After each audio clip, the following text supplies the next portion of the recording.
Hello YouTube viewers. Now I am quite new with this whole posting of YouTube videos, though I have watched many.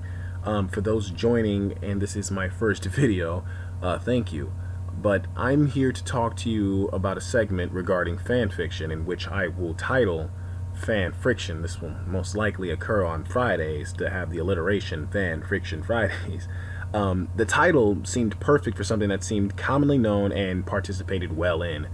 Also, it's just going off the concept of the acceptance that ideals will always cause tension in the story at hand, which will mostly create problems, thus not seeing the light of day. Basically, I keep creating ideas for an anime that I like until the anime ends or when I just lose interest in it. And the anime that I will be talking about first is RWBY. Now, RWBY is a web series by Roosterteeth on our very own YouTube. In a nutshell of nutshells, RWBY is set in a world called Remnant, where students attend high school to become hunters and huntresses to defend against and slay demonic creatures called Grimm. 4 girls, Ruby Rose, Weiss Schnee, Blake Belladonna, and Yang Xiaolong all attend the school to become huntresses, but for different reasons. On another note, I also have thoughts about what the main cast and some questions or speculations I have in the world of Remnant, including main cast semblances and the functions of etc. etc. Now, getting into RWBY. Now, I was quite skeptical about this anime simply because of its unique design. Now, when I saw the trailer, I loved the fight scenes. But when I went to watch the first episode of Season 1, I thought I was being fooled. It's not so much that the trailers were different from the animations, I just thought the trailers were just intended to look that way until the actual anime came out. But the animation was so different just from what I'm normally used to watching that I actually skipped the first episode and went to the second. Finished watching the second, then returned to the first, now knowing that yes, this is legit and this was how the show was going to look. It didn't take me too long to adapt to the difference, but I also didn't care and, slowly believed that this was the norm of how anime should look. Then I finished Season 1. Very short episodes, but what can you do? But the kicker was that I had to wait a whole year for another season. Bull crap. And this creativity was born. However, I did not write as much down as before because it was just, weapons and semblances at first. Later, there were characters. But from here, I knew guidelines would be needed to keep my creations from overthrowing or obtaining too much attention. They had to also flow well with the story and feel accepted. So I came up with some rules to help me differ from the bad fanfiction, the ones where your created character is the main star on someone else's show, superior in every way, shape, and form, and the good fanfiction. But before I go on, hear me out. Fair warning, this is nothing but me having these ideas bottled up since Season 1 that kept growing until I finally had to do something about this urge of creativity. But in this case, I guess you can call it addition. I have had some ideas I've thought hard about and was relatively salty but pleased that I saw something I thought of to hit the RWBY series. Now, I did not send Roosterteeth ideas, nor am I trying to claim those ideas as my own that have already occurred. I was just in the ballpark at the time and thought it was a really good idea, and obviously, so did they. I've created characters and stories for them and how they can intermingle with the main cast and hold their own enough to stay relevant for a season or two. Now, I do have speculation regarding the actual world of Remnant. Now, back to my credibility up of this being pure speculation and have no way or no confirmation that this will actually happen in its actual story. I have no intel regarding the wiki, Twitter, or anything to inform me what RWBY actually is other than just me watching the show. I'm not keen on looking at insights by the quote-unquote professionals, so there may be a good chance you'll hear something you've already encountered over the internet. By all means, I am aware there is a story in motion with this series, and I'm open to adapt to such cause in order for me to keep going with this.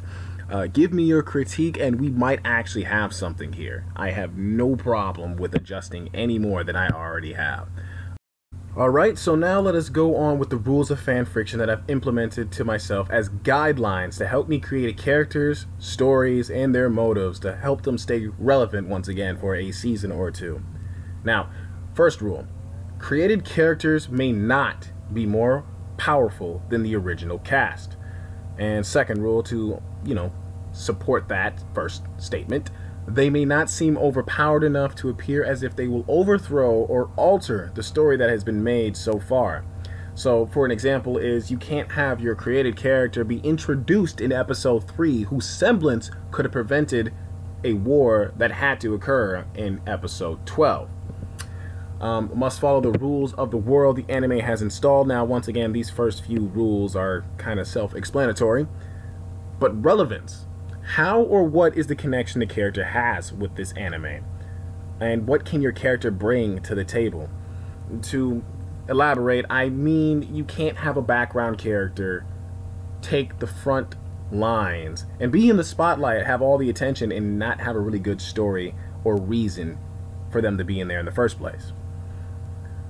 Next rule, avoid cliche. Now, we understand that sometimes this is unavoidable, but a predictable anime is boring to watch. Let's face it, although this happens most of the times. Does the character have personality? Because if not, then why bother? And what I mean by this, and since I had to create 4 to make a team, you can't have that one character to have personality to sit there and be a symbol of yourself, and the other 3 be lackluster in this department.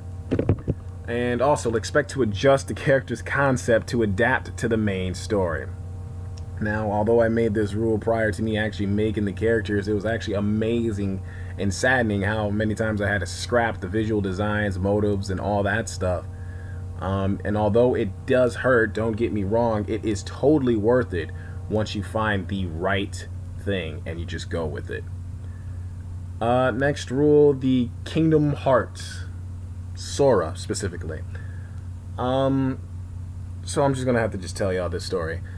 A friend told me how his friend was so interested in fan fiction that he made his own, but regarding the Kingdom Hearts series, and he made such an overpowered character that what his objective was, he saved Sora's soul or memories, I think, I don't really recall, but had everyone's memory erased because he was too overpowered after completing his mission. Thus, the story of Kingdom Hearts seemed unaffected and the character seemed irrelevant. So we'll just all call this the Sora rule, okay? Yeah, that guy. Now back to the rules.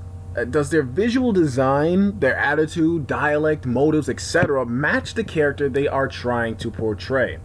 Although keeping it, ambiguous is pretty cool, I just find it very complex, at least in my state of mind of creativity, to follow through with that and actually have it being as effective as, one would think. Last rule, get creative and don't forget to have fun, because if you don't, you're just going to set yourself up for disappointment. These are nothing but ideas and fan fiction for a story that is already in motion. So, nonetheless, I think it's about time we start to introduce our characters or team. And now, ladies and gentlemen, allow me to introduce to you all a new breed of heroes. Team Vexus. V stands for our leader, Vivian Knight, followed by E, Esperanza Storm, X, Zarina Williams, and S, Silver Leonhardt. Now, I'm pretty sure I got everyone's attention with that X being Zarina Williams. Now, I don't watch tennis, but I do like what Serena Williams brings to the table. She is confident, she is fierce, and she is energetic, and that is what I wanted into this character. It also actually matches up with her story, that once we sit there and dig deep and figure out who these people really are, I think everyone will understand and think that it's a pretty cool idea. Now, allow me to explain from my knowledge of what I gathered and what could occur after the whole, Grim invasion. Spoiler alerts, but at this point, I'm pretty sure we are all caught up. So, after the whole incident regarding the Grimm invading one of the kingdoms, there have been plans to evacuate civilians from the place and securing the fallen kingdom with the aid of the others. There's an extended vacation within the other schools for the students, which is only a plan to sit there and have the students transfer safely to continue their education as hunters and huntresses, while the soldiers and teachers alike plot to take over the Grimm situation. By now, the RWBY team have headed their separate ways. RWBY sets off to Vale with the remaining Team Juniper, which is now going to be called Team Junior, like Junior Bacon Double Cheeseburger. Weiss heads back to Atlas with her father. Blake is just seen jumping off of buildings in the Fallen Kingdom, and Yang remains at home contemplating on what only time can tell. Wait, hold on. In my opinion, Yang has been bodying the competition when it comes to RWBY, when it comes to like who is their favorite. So after Volume 3, I'm not going to say I'm glad, but it's good that we're trying to balance it out by having her take that L. So we're going to have to stay up to date. Much better. Well, ladies and gentlemen, I thank you so much for joining me for my first video. Hopefully there's going to be much more to come. I'm trying to be as dedicated and motivated to keeping this up as I possibly can. It's my first video, so there's a lot of things I'm going to work on. But as for the next video, I will be digging in one of the characters I've created, and we will actually get down to who she is, why she's here, what's her connection to the story, and what she can possibly bring to the table. Visual design, all of that stuff. It's going to be very good. Now, fair warning, I am not an artist, and there's a good chance that I'm just going to pull off Google Images to sit there and find bits and pieces of what I'm trying to make with her. Maybe I'll take not a screenshot, but like I'm still drawing on notebook paper right now, so yeah. Nevertheless, thank you all so much for your time, and I hope that it was actually worth the while and the wait. So once again, please critique me and get those pens ready, because next is going to be Vivian Knight. Alright, keep it stylish.